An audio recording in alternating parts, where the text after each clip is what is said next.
حضرت عائشہ رضی اللہ تعالی عنہا نے فرمایا کہ بعض امہات المومنین نے اعتکاف کیا حالانکہ وہ مستحاضہ تھیں۔ صحیح بخاری حدیث نمبر 311۔ عبداللہ بن ابی نجیح نے مجاہد سے کہا کہ حضرت عائشہ رضی اللہ تعالی عنہا نے فرمایا کہ ہمارے پاس صرف ایک کپڑا ہوتا تھا جسے ہم حیض کے وقت پہنتی تھیں، جب اس میں خون لگ جاتا تو اس پر تھوک ڈال لیتیں اور پھر اسے ناخنوں سے مسل دیتیں۔ صحیح بخاری حدیث نمبر 312۔ ہم سے عبداللہ بن عبد الوہاب نے بیان کیا، انہوں نے کہا ہم سے حماد بن زیب نے ایوب سختیانی سے، انہوں نے حفصہ سے، وہ ام عطیہ سے۔ آپ نے فرمایا کہ ہمیں کسی میت پر 3 دن سے زیادہ سوگ کرنے سے منع کیا جاتا تھا، لیکن شوہر کی موت پر 4 مہینے 10 دن کے سوگ کا حکم تھا۔ ان دنوں میں ہم نہ سرما لگاتی نہ خوشبو، اور عصب یمن کی بنی ہوئی ایک چادر جو رنگین بھی ہوتی تھی کے علاوہ کوئی رنگین کپڑا ہم استعمال نہیں کرتی تھیں، اور ہمیں عدت کے دنوں میں حیض کے غسل کے بعد قصد اظفار استعمال کرنے کی اجازت تھی، اور ہمیں جنازے کے پیچھے چلنے سے منع کیا جاتا تھا۔ اس حدیث کو ہشام بن حسان نے حفصہ سے، انہوں نے ام عطیہ سے، انہوں نے نبی کریم صلی اللہ علیہ وسلم سے روایت کیا ہے۔ صحیح بخاری حدیث نمبر 313۔ حضرت عائشہ رضی اللہ تعالی عنہا نے فرمایا کہ ایک انصاریہ عورت نے رسول اللہ صلی اللہ علیہ وسلم سے پوچھا کہ میں حیض کا غسل کیسے کروں؟ آپ نے فرمایا کہ مشک میں بسا ہوا کپڑا لے کر اس سے پاکی حاصل کر۔ اس نے پوچھا اس سے کس طرح پاکی حاصل کروں؟ آپ نے فرمایا اس سے پاکی حاصل کر۔ اس نے دوبارہ پوچھا کہ کس طرح؟ آپ نے فرمایا سبحان اللہ، پاکی حاصل کر۔ پھر میں نے اسے اپنی طرف کھینچ لیا اور کہا کہ اسے خون لگی ہوئی جگہوں پر پھیر لیا کر۔ صحیح بخاری حدیث نمبر 314۔ حضرت عائشہ رضی اللہ تعالی عنہا نے بیان کیا کہ انصاریہ عورت نے رسول اللہ صلی اللہ علیہ وسلم سے پوچھا کہ میں حیض کا غسل کیسے کروں؟ آپ نے فرمایا کہ ایک مشک میں بسا ہوا کپڑا لے اور پاکی حاصل کر۔ یہ آپ نے 3 دفعہ فرمایا۔ پھر حضور صلی اللہ علیہ وسلم شرمائے اور آپ نے اپنا چہرہ مبارک پھیر لیا یا فرمایا کہ اس سے پاکی حاصل کر۔ پھر میں نے انہیں پکڑ کر کھینچ لیا اور نبی کریم صلی اللہ علیہ وسلم جو بات کہنا چاہتے تھے وہ میں نے اسے سمجھائی۔ صحیح بخاری حدیث نمبر 315۔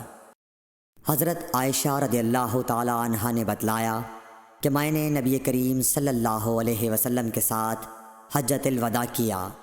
میں تمتع کرنے والوں میں تھی اور ہدی یعنی قربانی کا جانور اپنے ساتھ نہیں لے گئی تھی۔ حضرت عائشہ رضی اللہ تعالی عنہا نے اپنے متعلق بتایا کہ پھر وہ حائضہ ہو گئیں اور عرفہ کی رات آ گئی اور ابھی تک وہ پاک نہیں ہوئی تھیں، اس لیے انہوں نے رسول اللہ صلی اللہ علیہ وسلم سے کہا کہ حضور آج عرفہ کی رات ہے اور میں عمرے کی نیت کر چکی تھی۔ رسول اللہ صلی اللہ علیہ وسلم نے فرمایا کہ اپنے سر کو کھول ڈال اور کنگھا کر اور عمرے کو چھوڑ دے۔ میں نے ایسا ہی کیا۔ پھر میں نے حج پورا کر لیا اور لیلۃ الحصبہ میں عبد الرحمن بن ابو بکر کو حضور صلی اللہ علیہ وسلم نے حکم دیا وہ مجھے اس عمرے کے بدلے میں جس کی نیت میں نے کی تھی تنعیم سے دوسرا عمرہ کرا لائے۔ صحیح بخاری حدیث نمبر 316۔ حضرت عائشہ رضی اللہ تعالی عنہا نے فرمایا ہم ذی الحجہ کا چاند دیکھتے ہی نکلے۔ رسول کریم صلی اللہ علیہ وسلم نے فرمایا کہ جس کا دل چاہے تو اسے عمرے کا احرام باندھ لینا چاہیے، کیونکہ اگر میں ہدی ساتھ نہ لاتا تو میں بھی عمرے کا احرام باندھتا۔ اس پر بعض صحابہ نے عمرے کا احرام باندھا اور بعض نے حج کا۔ میں بھی ان لوگوں میں سے تھی جنہوں نے عمرے کا احرام باندھا تھا، مگر عرفہ کا دن آ گیا اور میں حیض کی حالت میں تھی۔ میں نے نبی کریم صلی اللہ علیہ وسلم سے اس کے متعلق شکایت کی تو آپ نے فرمایا کہ عمرہ چھوڑ اور اپنا سر کھول اور کنگھا کر اور حج کا احرام باندھ لے۔ میں نے ایسا ہی کیا، یہاں تک کہ جب حسبہ کی رات آئی تو رسول اللہ صلی اللہ علیہ وسلم نے میرے ساتھ میرے بھائی عبد الرحمن بن ابی بکر کو بھیجا۔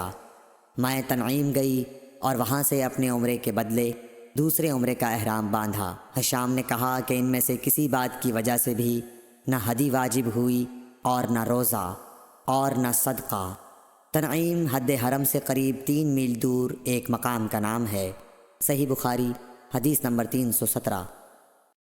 حضرت انس بن مالک رضی اللہ تعالیٰ عنہ سے روایت ہے، نبی کریم صلی اللہ علیہ وسلم نے فرمایا کہ رحم مادر میں اللہ تعالیٰ نے ایک فرشتہ مقرر کیا ہے، وہ کہتا ہے اے رب اب یہ نطفہ ہے، اے رب اب یہ علقہ ہو گیا ہے، اے رب اب یہ مضغہ ہو گیا ہے۔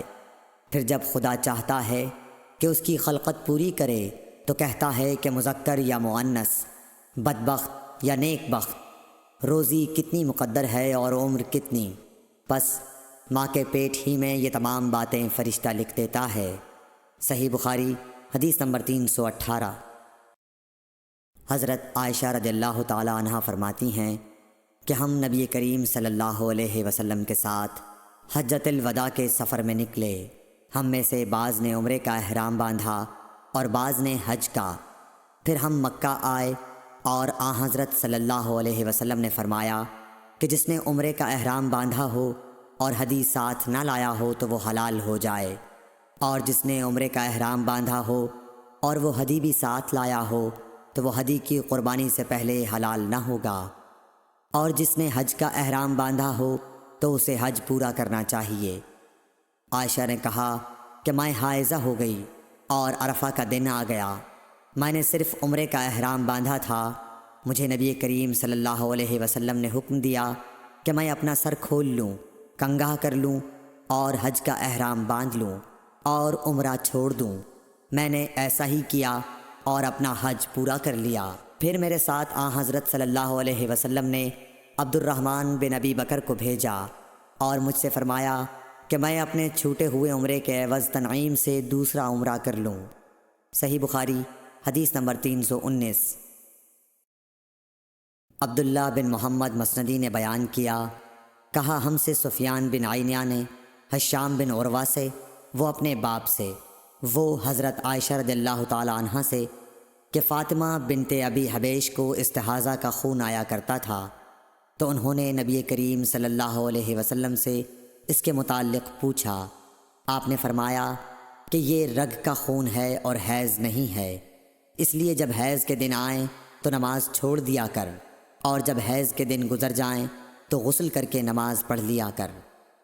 صحیح بخاری حدیث نمبر 320۔